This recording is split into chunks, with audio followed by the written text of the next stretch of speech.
Deus, aquele que é digno, aquele que é santo, aquele que é poderoso e aquele que é justo. Mas sabemos, ó Deus, que de nós e em nós não há nada de bom. Mas o Teu Espírito Santo nos concede, ó Pai, a graça e a misericórdia. E aí sim temos valor em Ti. Pai, Você já falou através dos louvores, Você já falou através das oportunidades. Mas o Senhor vai falar agora, Seu Pai, através da Tua palavra. Seu Pai, quando está nas Tuas mãos, pregador, o céu do Senhor irá ministrar ao coração da Tua igreja uma palavra, uma semente que vai frutificar, florescer e produzir frutos, Pai, dignos de arrependimento. Usa, Senhor, o Teu servo, usa, Senhor, para a Tua igreja, e que possamos hoje, ó Deus, pela Tua misericórdia, experimentar um pouco daquilo que o Senhor tem para nós no céu. Te agradecemos porque o Senhor é digno de ser adorado, exaltado, em nome de Jesus. Amém. Glória a Deus. Amém. Os quantos estão felizes com Jesus, diga glória a Deus. Glória a Deus.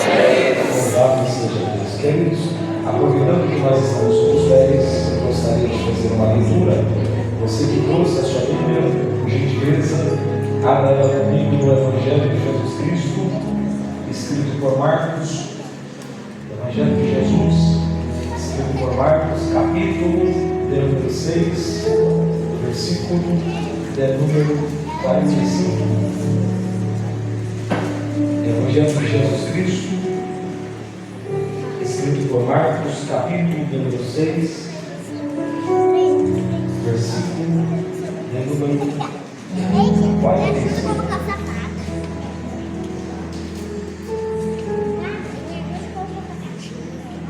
Aqueles que encontraram também, diz assim a palavra de Deus, e logo a seguir, compeliu Jesus os discípulos a embarcar e a passar adiante dele para o outro lado, enquanto ele despedia a multidão.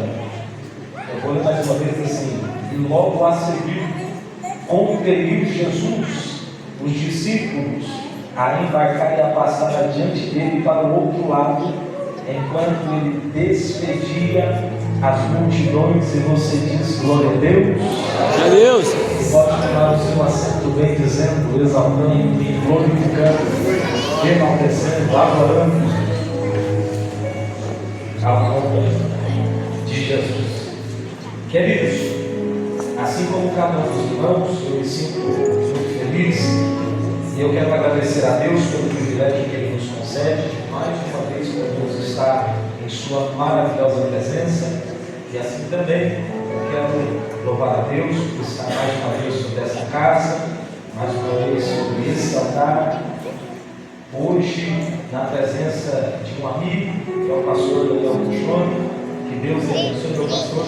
Louvar a Deus pela vida do Senhor. É um privilégio poder recebê-lo, poder estar aqui debaixo do pastoreio do Senhor sobre essa congregação. Agradecer a Deus também pelo privilégio que o Senhor me deu, me convidando para pegar o primeiro lugar de 2023 e já foi muito bom para mim, foi bênção de Deus.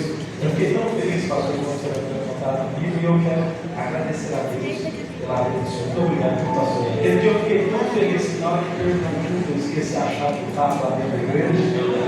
São muito difícil.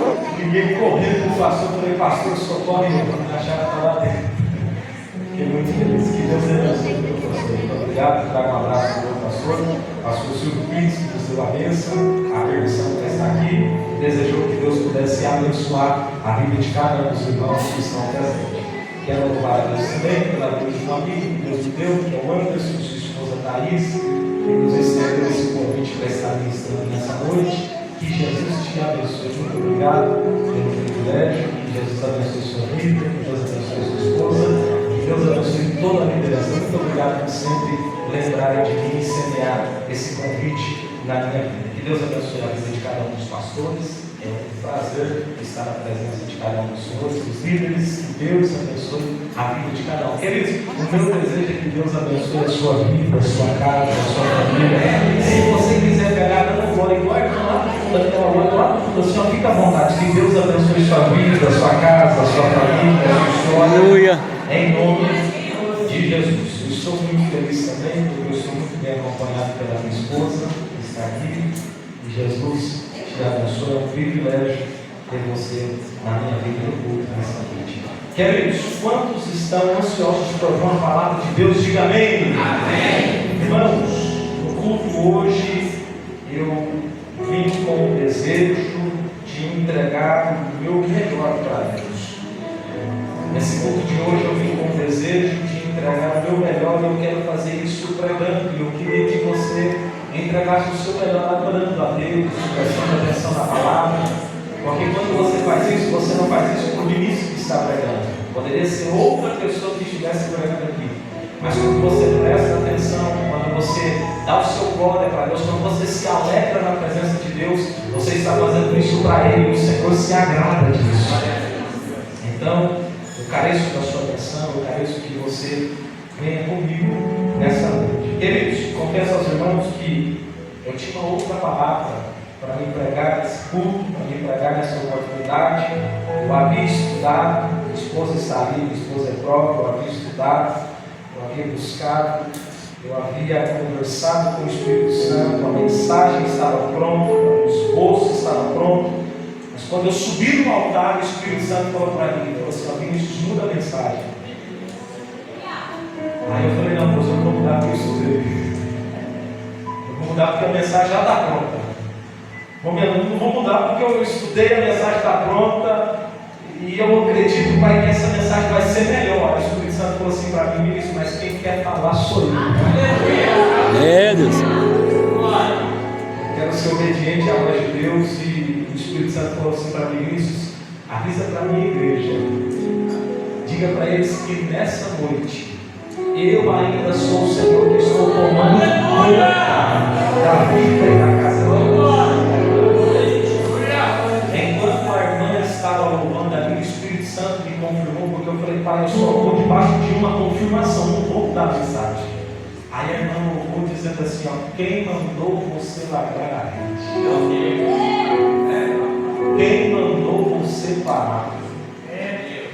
O Espírito Santo falou: prega, porque eu quero falar com alguém nessa noite.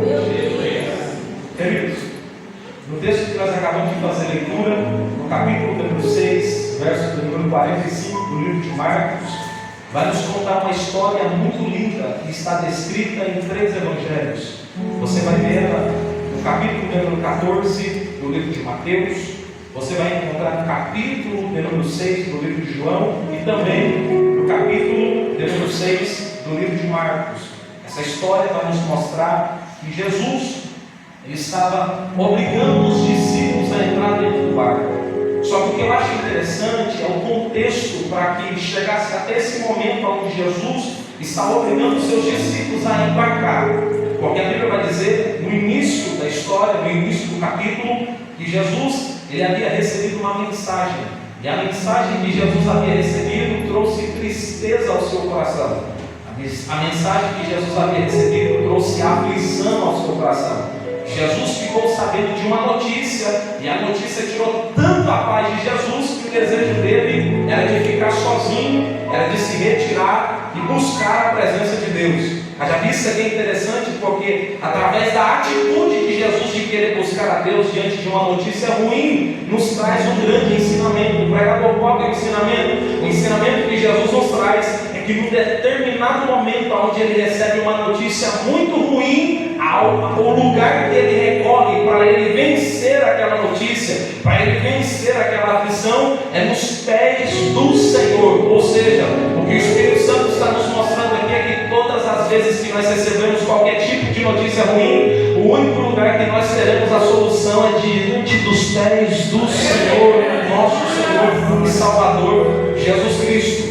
A Bíblia nos diz que ele tem desejo de estar sozinho e por isso ele chama todos os seus apóstolos na intenção de passar para o outro lado, de ficar do outro lado da margem do rio para estar sozinho buscando a Deus.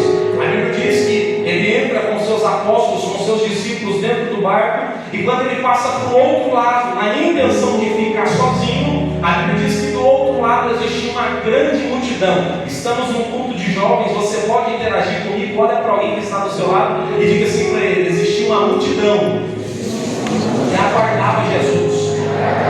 Mas escute uma coisa, o desejo de Jesus era de estar sozinho. A vontade de Jesus era de ficar sozinho. O desejo do coração dele era de ficar sozinho. Só que quando ele chega do outro lado, existia uma grande multidão que aguardava a presença dele. Aquele dia não era o dia de Jesus pregar, porque ele estava querendo ficar sozinho. Pregador, por que Jesus queria ficar sozinho? Porque no início do capítulo você vai ver que Jesus ele recebeu uma notícia dizendo que João Batista, seu primo, um dos maiores profetas que passou sobre a terra, ele havia sido degolado por pregar a verdade, por profetizar um pecado sobre a vida de Herodes. Ele foi decapitado. Quando Jesus recebeu essa notícia, Jesus ficou triste. Quando Jesus recebeu essa notícia, Jesus ficou de luto e por isso ele queria estar sozinho. Mas só que na minha mente pequena e humana, eu fico imaginando se fosse eu e você no lugar de Jesus chegando diante daquela multidão. Imagina a dor do coração de Jesus. Jesus queria estar sozinho, mas quando ele chega, existe uma grande multidão que aguardava ele. Talvez, se é o Vinícius que está chegando naquela localidade, eu ia descer do barco e enxugar os olhos, ia ver aquela multidão, eu ia falar, gente, hoje eu não vim para pregar porque eu estou de luto. Hoje eu não vim para pregar porque eu estou cansado. Hoje eu não vim para pregar porque eu estou aflito. Hoje eu não vim para pregar porque hoje eu não estou bem, hoje eu não acordei bem, eu recebi uma notícia, hoje eu não estou para pregar. Imagina, meu amigo Anderson, se naquele dia fosse o dia que você tocar bateria, talvez você chegaria e falar, não, hoje eu não vou tocar no conjunto porque eu não estou bem. Hoje eu não vou tocar no conjunto porque eu estou triste. Hoje eu não vou tocar no conjunto. Imagina, talvez você que louva, imagina você chegando no lugar de Jesus e a multidão te aguardando, e quando você chega, você fala, não, eu quero agradecer a oportunidade, mas hoje eu não vim para pregar, hoje eu não vim para louvar, hoje eu não vim para fazer nada, porque hoje eu quero estar sozinho. Mas Jesus é Jesus, Jesus não é gente. Eu vou falar isso aqui de novo, Jesus é Jesus, Jesus não é gente. Jesus ele é completamente diferente. A Bíblia diz que quando Jesus, meu amigo Lucas, quando ele chega naquela localidade, Jesus ele começa a pregar a palavra de Deus. Jesus ele abre o esboço e ele começa a ministrar uma mensagem. Manda isso. Jesus ele começa pregando, e segundo uma fonte que eu estava lendo, Jesus ele começa a sua pregação por volta das 10 horas da manhã. Quando deu 6 horas da tarde, alguém puxou o paletó de Jesus e falou, Jesus, para de pregar, porque esse povo precisa sair para comprar alguma coisa para comer. Jesus já havia pregado mais de 5 horas ininterrupta. Na hora que alguém puxou o paletó de Jesus, Jesus disse, irmão, eu estou só na introdução da mensagem, eu comecei a pregar agora que o negócio ia ficar bom, agora que eu ia começar a operar os milagres, deixa eu pregar. Alguém olhou para Jesus e falou, Jesus, o Senhor precisa parar de pregar, porque esse povo está te ouvindo desde manhã, esse povo está acreditando que o Senhor vai operar o milagre, a gente sabe que o Senhor vai operar, só que eles precisam se alimentar. Agora escute uma coisa, a pessoa que puxou o paletó de Jesus chegou para ele e falou assim, mestre, deixa eu te falar, esse povo está te ouvindo desde manhã, faz o seguinte, faça com que eles saiam da tua presença, peça para que eles saiam da tua presença para eles se alimentar. O interesse de Jesus era que eles ficassem, porque Jesus olha para aquele discípulo e fala assim, meu filho, eles não precisam sair da minha presença para se alimentar. Escute uma coisa, alguém puxou Jesus e falou assim, Jesus, é melhor eles sair. Jesus disse, não, é melhor eles ficar. Alguém olhou para Jesus e falou assim, Jesus, eles estão com fome, é melhor eles sair para se alimentar. Jesus disse, é melhor eles ficar para eles serem fartos em sua vida. Eu falei, olha Jesus, eu vim liberar uma palavra para alguém que está dentro desse culto. Jesus está dizendo para a sua vida, meu filho, não é melhor você sair, é melhor você ficar. Oh glória, alguém levantou a mão de fora de novo. Não é melhor você sair, a melhor opção é você ficar. Pregador, não estou entendendo, eu estou pregando para vários jovens, eu incluo isso porque sou jovem também. No mundo em que nós vivemos, irmãos, todos os dias, em todos os meses e o ano todo, existem propostas dizendo para você, melhor você sair da presença de Deus para você se alimentar. É melhor você sair do lugar que você está para você se alimentar, porque quando você sair, você vai ser farto. Quando você sair, você vai ter alegria. Só que Jesus estava dizendo, se eles saírem, eles vão padecer. Se eles saírem, eles vão morrer. Mas enquanto eles ficarem na minha presença, não vai ter falta de nada sobre a vida deles. Porque na minha presença você tem abraço, na minha presença você tem conforto.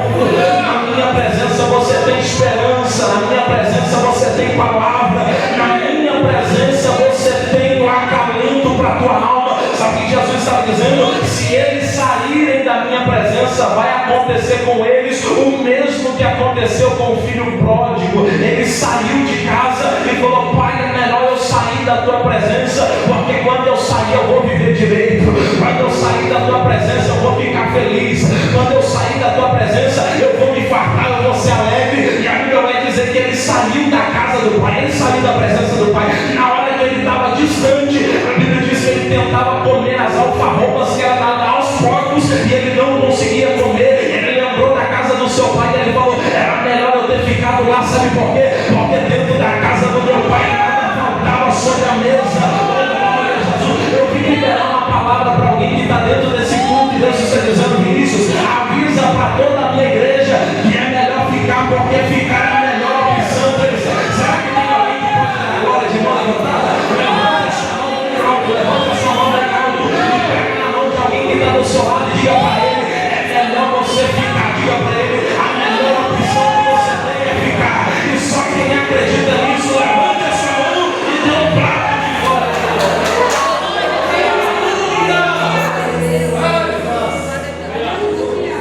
A melhor opção que nós temos é ficar, e Jesus disse: é melhor ficar. Qual é o interesse de vocês? Alguém olhou e falou assim: Jesus, esse povo está com fome, eles estão precisando se alimentar, só que a gente não tem nada.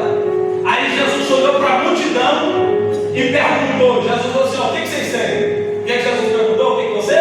Me ajuda aí, o que você? Olha para alguém que está do seu lado e pergunta assim: o que você tem?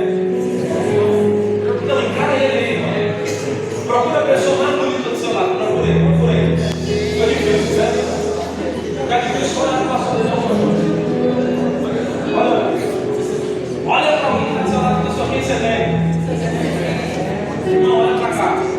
Jesus olhou para a multidão e perguntou assim: ó, o que vocês? O que vocês têm? O intuito deles era se alimentar. Aí Jesus perguntou: vocês têm um propósito, qual é? Se alimentar. Mas o que vocês? O que vocês têm? Eu quero que vocês me respondam: o que você tem? Jesus olhou no meio da multidão e falou assim: ó, o que vocês? Se eu estivesse no meio da multidão e falar: o que Jesus está arrumando? Pregador, por que você está dizendo isso? Porque a multidão era grande. Pregador, quantas pessoas existiam sobre aquela localidade? Depois do milagre, a Bíblia diz assim que existiam mais de 5 mil homens, fora crianças e mulheres. Fazendo uma conta que cada homem tivesse uma esposa, essa multidão vai para 10 mil pessoas. Fazendo uma conta que se cada casal tivesse 1 ou 2 filhos, essa multidão dobra para quase 20 mil pessoas. E no meio dessa multidão, Jesus está perguntando: o que vocês? Vocês têm? Ali tinha muita gente, sim ou não? Sim. Ali com certeza tinha um empresário. O empresário pegou o Pix, abriu, viu que a conta estava gorda, olhou, falou: eu tenho muito dinheiro. Aí ele olhou para a multidão e falou: mas não vai dar, porque está faltando. Porque está faltando muita coisa. Talvez ali, pincelando sem vir o texto, alguém acabou de receber uma certa, abriu a carteira, viu que a carteira estava recheada, olhou o dinheiro e falou: eu tenho muito dinheiro. Olhou para a multidão e falou: mas a multidão é maior, eu não vou conseguir, porque está faltando muita coisa. Alguém que talvez acabou de sair da justiça com herança na mão, olhou para a herança e falou: eu tenho muita condição, eu acho que vai dar para comprar, eu acho que vai dar para contar muita coisa. Só que quando ele olhou para a multidão, ele falou: a multidão é muito grande, eu acho que não vai dar, porque está faltando muita coisa. Aqui não tem nada, não vai dar certo, está faltando muito. Aí alguém chegou para Jesus e falou assim: Jesus, eu não estou entendendo o que o senhor está perguntando, o que a gente tem? Por que o senhor está perguntando o que a gente tem? Está faltando muita coisa, irmão. Quando eu estava dentro do meu quarto, eu olhei para Jesus e falei: Jesus, por que o senhor estava perguntando aquilo que eles tinham? A pergunta certa deveria ser: o que está faltando para vocês? O senhor deveria ter perguntado: o que está faltando? Porque tem determinados momentos na nossa vida que a gente olha para Deus e Deus ele faz uma promessa para a gente. Deus já fez uma promessa para você. Deus fez promessa que você vai ser pregador. Deus fez promessa que você vai ser cantora. Deus fez que vai abrir a sua casa. Deus fez promessa que vai abrir a porta do emprego. Deus fez promessa que vai abrir a sua vida financeira. Só que na hora que você está diante da oportunidade, Deus pergunta para você: meu filho, o que você tem? Aí você fala: Deus, eu não tenho nada, está faltando muita coisa. Ó Deus, eu não tenho nada, está faltando a oratória, está faltando a afinação, está faltando a porta aberta, porque a gente só presta atenção naquilo que falta. Já prestou atenção nisso? Você já parou para pensar? A gente não olha para aquilo que nós temos, nós somente olhamos para aquilo que está faltando. Meu amigo Raizan, existem muitas pessoas que estão no nosso meio, que estão dentro desse culto, que talvez Deus tenha uma promessa sobre a sua vida, e Deus já falou para você: meu filho, pode ficar tranquilo que eu vou dar condição. E Deus está te perguntando: meu filho, o que você tem para começar? E você está dizendo para Deus: Deus, eu não tenho muita coisa, só está faltando muita coisa. Eu olhei para Deus e eu falei: Deus, por que o Senhor não perguntou aquilo que faltava? E Jesus falou para mim: Vinícius, eu não perguntei aquilo que faltava, porque eu não uso aquilo que falta. Oh, glória, eu não uso aquilo que falta. Eu não uso aquilo que está faltando. Eu vou falar de novo para a glória. Eu estava dentro do meu quarto, a pastora Daniel, e eu falei para Deus: Jesus, por que o Senhor não perguntou aquilo que estava faltando? Aí Jesus falou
discípulos, sabendo disso, pararam do lado de Jesus, observando ele despedir a multidão, e talvez eles mostraram um pouco de impaciência, dizendo: mas Jesus queria ficar sozinho, agora Jesus está cumprimentando. Mas aqui também nós podemos observar a humildade de Jesus. Ele prega para 20 mil pessoas, mas pega na mão das 20 mil pessoas depois do culto. Alguém olhou para Jesus e falou: mas Jesus, o senhor queria estar sozinho, agora está despedindo a multidão, não estou te entendendo. Aonde você está querendo chegar? Aí o texto vai dizer que Jesus, ele fez uma reunião particular com seus discípulos.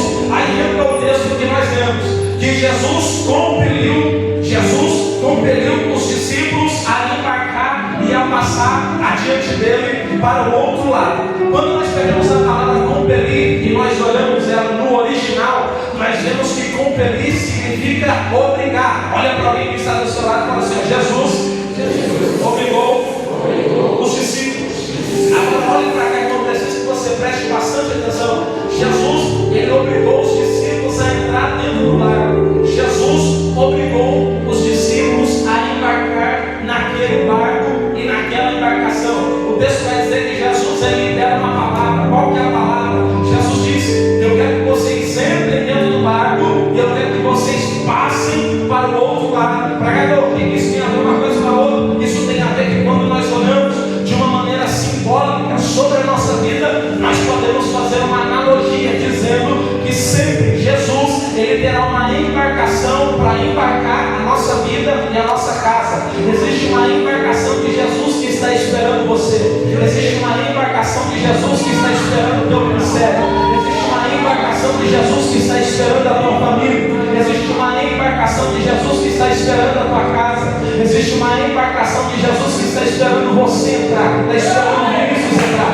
E para que essa embarcação aconteça, nós precisamos entrar dentro do barco. E a garantia, meu amigo Pedro, que Jesus nos dá é que quando nós entramos no barco, Jesus disse: vocês vão entrar dentro do barco e vocês vão chegar do outro lado. Chegar do outro lado significa realização, significa cumprimento de promessa, significa concretização de propósito. O que Jesus está dizendo é o seguinte: através da sua obediência em entrar na embarcação que eu estou te propondo, você não pode esperar menos do que chegar do outro lado. Eu estou concretizando para alguém que esse culto de uma forma simples.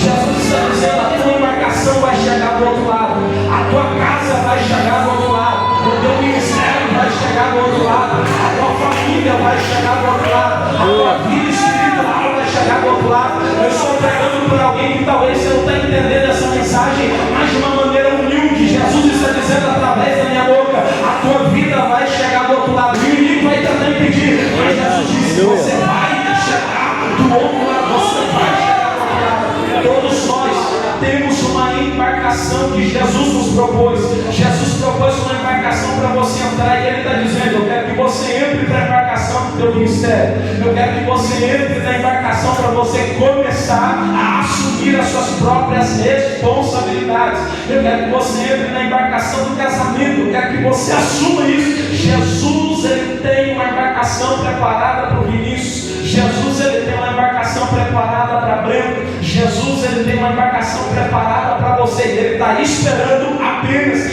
que nós entremos dentro do barco. Mas quando nós olhamos para essa passagem, nós vemos que quando Jesus, ele propôs para que os discípulos entrassem dentro do barco, nós vemos que houve uma resistência. Olha para alguém que está do seu lado e diga assim: houve uma resistência. Irmão, fica comigo, escute isso. Houve uma resistência dos discípulos. Pregador, por que você está dizendo que houve uma resistência? Porque o texto vai dizer que Jesus obrigou. Jesus obrigou. Ajuda a pregar. Jesus obrigou. Fica bonito para Jesus, vai. Jesus obrigou. Jesus obrigou os discípulos a entrar. Se Jesus obrigou, é porque alguém não queria entrar. Quando Jesus disse: eu quero que você entre dentro do barco, alguém falou: Jesus, eu não quero. Jesus, eu não vou. Jesus, eu não estou com desejo. Jesus, eu não estou com vontade. Jesus falou assim: entra dentro do barco do ministério. Alguém falou: Jesus, mas dessa vez eu não vou. Jesus falou assim: assuma o barco de ser cristão. E alguém falou: não, eu não quero. está dando a sua família. Não quero, não quero. Aí Jesus ouve. Se Jesus obrigou é porque alguém falou assim: Jesus, o que o senhor quer que eu faça? Entra no barco? Não vou. Aí alguém olhou para quem não queria ir e falou assim: ele não vai, não vou também. Aí os outros olharam e falaram assim: ninguém vai sair daqui, a gente vai ficar aqui. A gente não vai. Existem dois viés dentro dessa passagem. Existem dois tipos de pensamento. O primeiro pensamento que eu posso ter aqui é que são pessoas apaixonadas pela presença de Jesus. Será que tem alguém que é apaixonado por Jesus? Deus! Alguém que é apaixonado por Jesus? Se tem alguém apaixonado por Jesus de corpo e alma, espírito aqui, tem até alguém que é apaixonado pela presença de Jesus. Naquela ocasião falou: Jesus, como que o Senhor falou? É para a gente entrar. Se a tua presença não vai, a gente não vai sair daqui. Sabe aquele tipo de pessoa que é apaixonada por Jesus, que fala assim: Jesus, se a tua presença não for comigo, eu nem vou sair de casa, porque naquele dado momento eles estavam em sua segunda embarcação. Na primeira embarcação que eles tiveram, Jesus estava dentro do barco e dormindo. A Bíblia diz que houve uma grande tempestade que eles pensaram que eles iriam morrer. Na segunda embarcação, Jesus disse: dessa vez eu não vou com vocês, vocês vão sozinhos. Alguém olhou para Jesus e falou: Jesus, se com a tua presença na primeira embarcação estava difícil, sem a tua presença a gente não vai sair daqui. Sabe o que Jesus está dizendo para você? A partir de hoje, volte a ter temor da minha presença, dizendo: Jesus, somente saio daqui se a tua presença for comigo. Eu só saio daqui se a tua. Aleluia! Esse é o primeiro viés que nós podemos aprender dentro dessa passagem. O segundo viés que nós aprendemos é que no momento em que Jesus ele obriga os discípulos a entrar dentro do barco, eu vejo aqui que Jesus ele está passando sobre a vontade de alguém. Jesus ele não está respeitando o desejo de alguém, porque alguém olhou para Jesus e falou assim: Jesus, eu não estou com vontade de entrar no barco. Aí Jesus olhou e falou assim: independente do teu desejo, se você quer ou não, eu quero que você entre. Independente da tua vontade, se você quer ou não, eu quero que você entre. Independente do que você estiver sentindo, se você estiver com vontade ou não, você vai entrar com ou sem vontade. Irmão, aqui Jesus ele está passando sobre a vontade de alguém. Quando Jesus ele obrigou os discípulos a entrar dentro do barco, Jesus ele não estava ligando se eles tinham desejo ou não. Jesus ele não estava ligando se eles tinham vontade ou não. Jesus não estava ligando se eles estavam fracos ou não. Jesus disse: independente da vontade de vocês, vocês vão entrar no barco. Existem muitos momentos na nossa vida que Jesus ele vai te obrigar a fazer aquilo que você não quer. Sabe por quê? Porque quem manda sobre a sua vida é Ele. Quem manda sobre a tua casa é Ele. Olha para alguém que está do seu lado. O tecladista vai me ajudar, por gentileza. Olha para alguém que está do seu lado e diga assim para ele: quem manda sobre a sua vida é Jesus. Quem manda sobre a tua casa é Jesus. Quem manda sobre o teu casamento é o Senhor Jesus Cristo de Nazaré. Agora deixa eu dizer uma coisa: no momento em que Jesus ele obriga os discípulos a entrar dentro do barco, eu fiquei intrigado com Jesus. Eu falei: Jesus, não é possível, eu não estou entendendo, eu quero que o Senhor me explique, porque aqui Jesus ele está praticamente quebrando o protocolo. Jesus ele está quebrando o livre-arbítrio. O livre-arbítrio ele me dá o poder de ir e vir. O livre-arbítrio ele dá o poder de escolha, de querer ficar ou de querer sair. O livre-arbítrio ele me dá o poder de querer estar, de querer ir, de querer vir, de querer ir embora, de querer ficar. Jesus me dá o livre-arbítrio. Mas sabe que Jesus não está olhando para isso. É como se Jesus tivesse pego o livre-arbítrio e falado: ó, o livre-arbítrio vocês esquecem, a vontade de vocês esquecem. Entra dentro do barco agora. Jesus obrigou os discípulos a entrar mesmo que eles não queriam. Irmão, eu lembro que quando eu era criança, eu gostava de ficar na rua, eu gostava de brincar, soltar pipa. Você era assim também? Não? Ficava na rua também? Eu gostava de ficar na rua, lá em casa. Saía apertando minha frente dos outros, correndo, jogava bolinha de gude. Você era assim mesmo? Gostava de ficar na rua. Eu lembro que eu saía de manhã.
sua capacidade, do seu intelecto, você continua sendo uma criança diante dos olhos de Deus.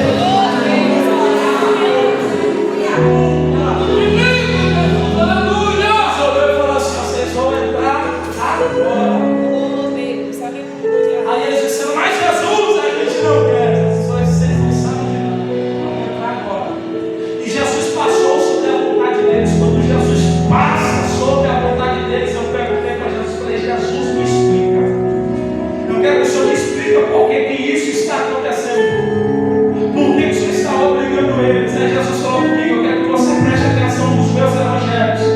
Porque quando você percebe os evangelhos de Jesus, você vê que quando Jesus ele iniciou o seu ministério e ele começou no mar da Galileia, ele chamava todos os seus discípulos dizendo: quem quiser vir após mim, siga-me. Aquele que tiver desejo de queimar no seu coração pode me seguir. Você não vê Jesus obrigando ninguém a segui-lo no primeiro convite que ele faz. O primeiro convite que Jesus faz para todas as pessoas, ele pede, ele fala: aquele que quiser vir após mim, se sentir à vontade, pode me seguir. Haja visto que quando você aceitou a Jesus pela primeira vez em sua vida, não tinha ninguém te forçando a vir na frente. Eu me lembro que no ano de 2008, eu estava lá no Esmeralda, eu estava lá, o pastor Cláudio estava pregando, ele estava sobre o altar com aquele bigode dele, e ele diz assim: eu estou sentindo que o Espírito Santo está querendo salvar nessa noite. Eu não me esqueço disso. Eu lembro que ele dizia: o Espírito Santo quer salvar. E ele disse: aquele que quiser aceitar Jesus, saia do teu lugar e vem correndo na frente. Eu lembro que eu saí do meu lugar, eu fui correndo, eu me joguei diante do altar e eu falei: Pai, está aqui a minha vida para o Senhor usar, está aqui a minha vida para te servir. Mas eu lembro que naquele dia passou, não tinha anjo puxando a minha gravata, não tinha pastor me forçando, porque no primeiro convite que ele me faz, ele não me força a servir ele. No primeiro convite que ele me faz, ele não me força a estar na sua presença. Mas a partir do momento que eu aceito, a partir do momento que eu entro para a presença dele, eu não tenho mais poder de escolha, eu não tenho mais poder de escolha. Olha, Jesus, eu vou falar para alguém que está dentro desse culto. Talvez você está aqui dentro e você está dizendo: eu não estou mais a fim de pregar, eu não estou mais a fim de cantar, eu quero parar com o ministério, eu vou devolver a liderança para Jesus, eu vou devolver a liderança para o pastor. Só que Jesus está dizendo: meu filho, você deveria ter pensado antes de levantar a mão, porque no primeiro convite eu deixo você escolher se você quer vir ou não. Mas a partir do momento que você me aceita, você não tem mais poder de escolha, porque quem escolhe por você é o Deus.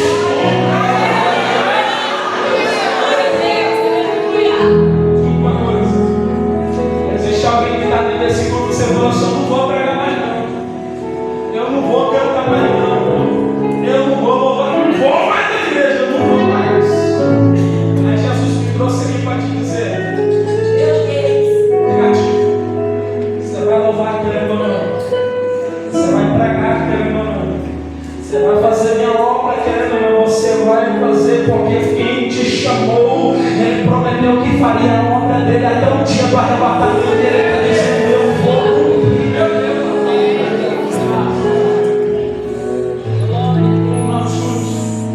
Jesus obrigou. Olha para mim que está no seu lado do coração. Jesus obrigou.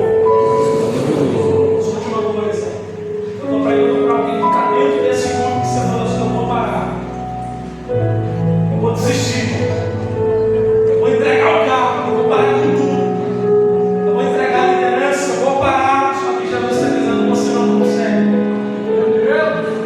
você não tem força para isso.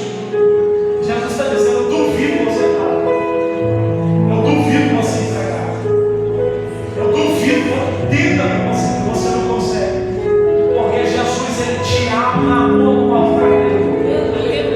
Vou falar isso de novo porque eu senti Deus. Jesus na Bíblia ele te amarrou no altar dele. Você está amarrado no altar de Deus. Para subir no altar você veio porque quis, mas para sair dele é só com a permissão do Senhor. Para que eu me dê um exemplo dentro da Bíblia Sagrada que Jesus me amarra no altar. Gênesis capítulo 22, a Bíblia diz que Deus pediu Isaac para Abraão e falou assim: entrega o menino para mim. Eu quero que você entregue o menino em holocausto. Você vai queimar o menino, vai partir o menino, vai entregar ele para mim, como você faz com os animais. Mas eu quero ter um filho. Quantos anos Abraão tinha? Abraão já era velho, já tinha mais de 100 anos. Isaac, ele tinha aproximadamente 18 anos. Quando eles estão subindo no monte, Isaac sabia que ele seria entregue sobre o altar. Porque ele olha para ele e fala: pai, está aqui o cutelo, está aqui o fogo, está aqui a lenha, mas cadê o cordeiro? Abraão olha para Isaac e fala assim: Deus proverá para si, ou seja, Deus vai prover para você o cordeiro, então é você que vai morrer. Naquele dado momento, Isaac poderia sair correndo, sim ou não? Isaac poderia ter sumido, sim ou não? Isaac poderia ter descido do monte na mesma hora, sim ou não? Mas Isaac não desce, Isaac vai. Isaac sobe no altar. E quando Isaac sobe no altar, ele subiu porque ele quis. Quando Isaac subiu no altar, ele subiu porque queimou no coração dele. Ninguém forçou Isaac a subir no altar, porque ele tinha fôlego para correr. Isaac subiu porque queria, subiu porque teve desejo, subiu porque ele acreditou na voz do Deus que falava com o pai dele. Mas na hora que ele terminou de deitar sobre o altar, a Bíblia diz que o pai de Abraão, ele veio com uma corda e amarrou Isaac no altar. Para por que ele amarra? Porque para subir você sobe porque você quer, mas para descer ele te amarra porque você só desce com a permissão dele. Glória a Jesus. Jesus está dizendo: meu filho, você não consegue mais sair da minha presença. Sabe por quê? Porque você está amarrado diante do meu altar. Nós estamos vivendo num momento aonde o mundo está atrativo, está chamando as pessoas da igreja para sair da igreja, para ir para o mundo. Só que Jesus está dizendo: você não vai conseguir, porque você está amarrado no meu altar, você está amarrado na minha presença. Só quem é isso vai dar glória. Levante a sua mão, adore a Jesus, porque ele está dizendo que você está amarrado. Glória a Deus.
Através do teu Espírito, venha fortalecer a vida dessa jovem. Através da vida, Pai, através do teu Espírito, da presença do teu Espírito, venha fortalecer o coração dela e o coração dele, em nome de Jesus.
todos os visitantes, a todos que estiveram pela primeira, pela segunda, pela terceira vez, que o Senhor abençoe a vida de vocês. A Maria do Anderson, muito obrigado por conduzir essa moçada aí. Eu sei que dá trabalho, mas o nosso trabalho não é fácil. Deus abençoe vocês, jovens, eu chamo eles de jovens, porque jovens com adolescentes, tudo misturado aqui, e Deus tem usado esse grupo de uma maneira muito especial. Deus continue abençoando a vida de vocês. A todos os irmãos do Francano, que Deus abençoe a vida de vocês. Domingo pela manhã tem escola, e se eu não falo, o Fernando de Moreira. Domingo de manhã tem escola bíblica dominical, e à noite nós temos